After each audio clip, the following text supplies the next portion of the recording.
안녕하세요. 도끼왕자입니다. 오늘은 진상 직원들에 대해서 얘기를 해보겠습니다. 그동안에는 진상 고객들을 얘기를 했었는데 인간이라는 게 꼭 고객들만 진상인 게 아니죠. 같이 일하는 회사 사람들 중에도 얼마든지 진상들은 있습니다. 저는 본사 사무직과 지방 점포에서 근무를 해본 경험이 있는데 아무래도 자영업을 한다면 본사 경험 얘기보다는 점포 얘기가 더 도움이 될 것 같아서 점포 생활에서 만난 진상 직원들을 얘기를 해보겠습니다. 먼저 제 회사 동기 아버지는 식당 얘기를 해보겠습니다. 회사 동기는 아버지는 식당 운영했었는데 보조 직원들을 당연히 썼겠죠. 그리고 퇴직금 경우에서 월급을 많이 주고 추가로 이래저래 돈을 틈틈이 챙겨줬다고 합니다. 팁 같은 거 좋겠죠. 장사가 잘 되는 날에는. 그리고 몇 년을 일하고 나서 이 사람들이 일을 그만둘 때 퇴직금을 안 준다고 신고를 해버렸다고 합니다. 예를 들면 이런 겁니다. 여러분이 직원을 쓰고 월급을 줄 때 100만 원은 월급, 20만 원은 퇴직금 쌓아두고 일시에 주면 문제가 없는데 매달 모아두기 귀찮으니까 그냥 돈 좀 더해서 125만 원씩 줄게 라고 하고 매달 5만 원씩 더 줘도 이건 불법입니다. 왜? 퇴직금이라는 이름으로 쌓이지 않았기 때문이죠. 그러니까 만약 노동 착취를 하고 퇴직금마저도 안 준 곳이라면 찌르는 게 맞겠지만 다른 곳보다 돈을 더 챙겨줬는데도 퇴직금 제도를 이용해서 신고를 하는 건 좀 아니지 않을까요? 그런데 몇 년간의 인간관계 그동안에 도움받았던 거 싹 다 무시하고 상대방이 저질 허점 이용해서 찌르는 사람들이 실제로 있습니다. 며칠 전에는 친구를 만나러 외출을 했죠. 친구를 기다리면서 선물용으로 홍차를 좀 보고 있었는데 직원에게 물어봤습니다. 여기 있는 홍차들은 어떻게 다른 거예요? 라고 물었더니 저한테 자기들 팜플렛 주더라고요. 여기서 일단 1차로 기분이 나빴습니다.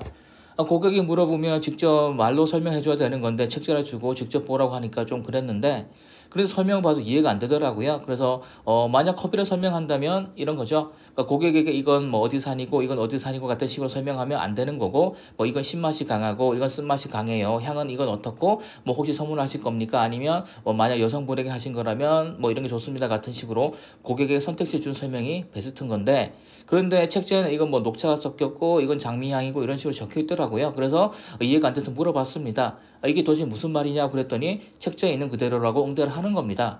일단 여기서 두 번째로 빡친 거죠. 그러니까 여러분은 뭐 만약에 녹차가 섞인 홍차가 어떤 건지 와닿으십니까? 그게 좋은 건지 나쁜 건지 사람들이 선호하는지 맛은 어떤지 우려내기 쉬운지 등등이 감이 오십니까?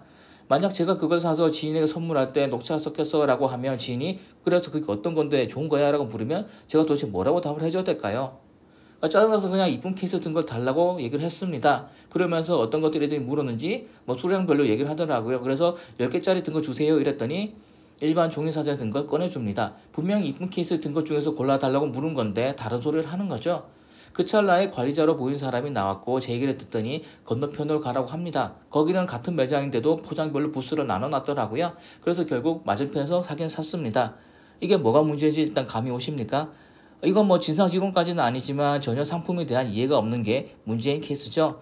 매장 직원이 상품에 대해서 이해를 못하고 설명도 못하고 말주변도 없다면 이건 문제가 있는 겁니다.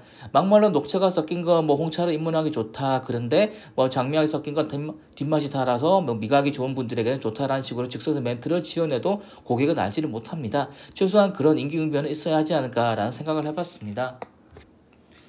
이번은 제가 직접 겪은 직원 얘기입니다. 한 번은 고객이 저한테 컴플레인을 걸러 오더라고요. 그래서 무슨 인정을 했더니 계산원이 자기를 도둑으로 몰았다고 합니다. 그러니까 이런 식으로 매장에 증정품이 붙은 상품이 있는데 이 고객이 추가로 증정품 하나 더 가져왔더라고 하더라고요. 그래서 계산원이 이거 임의로 가져온 거 아니냐라고 물었고 고객은 행사 직원에게 추가로 받은 거라고 답변을 했습니다. 팩트를 따져보니까 고객이 맞았던 거고요. 행사 직원이 고객에게 물건을 팔기 위해서 자기가 갖고 있던 샘플 하나 더 쥐어준 거라고 합니다. 그런데 계산원이 굳이 고객이랑 싸움을 한 거죠. 제가 나중에 따로 그 직원에게 말을 했습니다. 다음부터는 그런 일이 있으면 그냥 보내라. 적어도 고객이 뭐 어떻게 답변을 하면 그러시냐고 하고 보내면 되는 거라고 얘기를 해줬습니다. 그랬더니 그 직원은 그러면 물건 훔친 사람 또 보내는 거냐고 대들더라고요. 직원이 애사심이 있는 건 좋지만 엄한 고객을 도둑을 몰아서 생긴 후폭풍을 생각하면 차라리 한두 명의 도둑을 놓치는 게 맞는 거죠. 이 직원은 그걸 이해를 못하는 거고요. 물론 다음번에도 이 직원은 고객이랑 시비가 붙어서 또 컴플레인이 걸리게 됩니다. 매장에서 물건 훔쳐가는 직원들도 많죠. 이런 사람들은 자기가 잘못을 했다고 생각하지도 않습니다. 어차피 안 팔리면 폐기치는 거 좀 가져가면 어때? 어차피 고객들도 다 훔쳐가는 거 좀 가져가면 어때? 나는 월급이 적으니까 고생까지 하는데 이런 거라도 가져가야지 하는 식으로 나오는 거죠. 이런 마인드는 이해가 안 되실 건데 실제로 이렇게 생각하는 사람들이 꽤 있습니다. 정말 이런 마인드로 잡혔을 때 당당하게 나옵니다. 가끔은 정상한 상품을 임의로 할인 스티커를 발행해서 가져가는 직원들도 있는 거고요. 지능이 떨어지는 직원도 있습니다. 제가 부점장으로 있을 때 점장이 어떤 직원의 업무를 변경시켰습니다. 부당한 업무 변경은 아니었고 특정 포지션에 사람이 비었기 때문에 그 업무를 하라고 돌렸던 건데 이 직원은 싫다고 하더라고요. 그러니까 자기는 계속 하던 일을 하겠답니다. 저도 뭐 아끼던 직원이라서 점장에게 다시 한번 얘기를 했습니다. 이 업무는 다른 직원 시키면 안 되겠냐고 이렇게 물었더니 그 점장 그냥 자기 생각을 관철시키더라고요. 그래서 대신 제가 그 직원의 다른 업무를 좀 줄여주는 걸로 합의를 봤습니다. 그런데 처음에는 고맙다고 하더니 나중에는 카톡 프로필에 욕을 써놨더라고요. 그래서 설마 하고 싶어서 다른 직원에게 물어봤더니 점장이나 저를 싸잡아서 욕을 해놓은 거라고 합니다. 카톡 프로필에다가요. 그러니까 저는 어이가 없었죠. 점장이 직무를 변경한 거고 저는 이 직원을 위해서 점장의 딴지를 한번 걸었던 거고 최종적으로 업무까지 줄여줬는데 저도 같이 욕을 한다? 상식적으로 이거 이해가 안 되는 건데 그런데 가끔 사회적 지능이 떨어지는 사람 아니면 뭐 상황 판단이 안 되는 사람들이 실제로 있습니다. 이런 사람들은 자기가 보고 싶은 대로 보기 때문에 아무리 잘해주고도 이런 경우처럼 앙심 품는 경우가 있는 거죠. 고의로 시비를 거는 직원들도 있습니다. 어떤 직원은 그 지점에서 짬이 오래되니까 이제 순환보직의 관리자들을 우습게 보는 거죠. 그러니까 관리자는 몇 년마다 바뀌고 자기는 한 곳에 오래 있다 보니까 자기가 윗사람인 양 행동하는 겁니다. 어떨 때는 점장이 꼴보기 싫다고 점장 앞에서 고개를 돌리고 대놓고 노래를 흥얼거리는 사람이 있더라고요. 그러니까 점장이 있으면 사이가 안 좋은 어떤 직원은 대놓고 옆에 고개를 돌리고 이런 식으로 딱 비꼬는 노래를 불러버리는 겁니다. 또 어떨 때는 어떤 직원은 저 앞에 지나가면서 욕을 한 적도 있고요. 저 새끼 재수없다 이런 식으로 욕을 하더라고요. 들으라고. 심지어는 노조에다가 자기는 약자인데 관리자들이 괴롭힌다고 허위신고를 하고 자기들 편끼리 없는 말을 적어서 확인서까지 쓰는 사람들도 있었습니다. 그리고 이런 직원들은 신입 직원들에게도 텃세를 부립니다. 요새 뉴스를 보니까 뭐 수영장에서 기존 회원들이 신입들에게 뭐 떡도 돌리게 하고 회식도 쏜다고 회식 쏘게 시키기도 한다고 하는데 다른 곳도 마찬가지입니다. 짬이 있는 직원들이 자기들의 유리한 구매표를 짜고 신입들에게는 힘든 시간대 넣어버리더라고요. 그러니까 유통 쪽은 아무래도 금토일 주말 이쪽이 피크고 저녁 시간대가 피크입니다. 그런데 자기들은 휴무를 금토일 위주로 짜고 평일에만 출근하는 걸로 또 금토일 출근하는 날에는 바쁜 저녁 시간보다는 낮 위주로 들어가는 근무표를 짜더라고요. 그러니까 약자라고 하지만 결국 자기들도 더 약한 사람들 괴롭히면서 사는 거죠. 유통회사 지방점포 부점장을 할 때 입점한 업체의 관리도 당연히 맡았습니다. 한 번은 유명 햄버거 프랜차이즈 담당자를 만났었는데 저희 지점이 있는 지역을 담당한 사람인데 이 사람이 초면에 저한테 언성을 높이고 센 척을 했었습니다. 저한테 저희 회사 누구를 아냐, 자기가 그 사람도 싸웠고 자기 성격이 뭐 장난 아니냐 하면서 저한테 엄청나게 센 척을 했습니다. 웃기더라고요. 이거 양아치네 자기가 센 척하면 제가 쫄아서 자기한테 고분고분할 거라고 생각했나? 이런 식으로 그냥 속으로 생각하고 있었습니다. 문제는 자기들과 제가 적대관계가 아니라는 거죠. 저는 매장 관리자고 자기들은 입점업체인데 공생관계인 건데 저한테 센 척을 해서 기선제압을 하면 무슨 소용이 있을까요?